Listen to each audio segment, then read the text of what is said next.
Atigi 7 kun ichida husnbuzardan xalos bo'lgan patsientim kelganlarida yuzlarida ikkita yonoq sohasida husnbuzarlar to'laydi. Bir haftani ichida buni 100% yo'qotib berdim. Bu patsientim kelganlarida ikkala yonoq sohasida, yuz sohasida to'la ugrilar bilan murojaat qilganlar. Buni asosiy sababi yog' bezlarini noto'g'ri ishlashi hisobiga husnbuzarlar ko'payib borgan. 3 ta protseduradan so'ng yuz ideal holatga keldi. Bu to'g'risida o'zingiz fikrlarini bilishingiz mumkin. Boshqa yig'lab kelganman. Yig'lab bamashdi, rosa yig'layapman. Asosan ko'radi.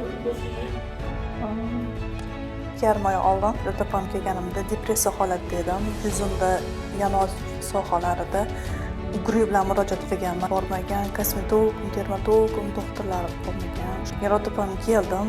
Bir haftada effekt bildim. Hozir nechta joyga borgan bo'lsam, faqat battar bo'lsa bo'ldi, yaxshi bo'lmadi.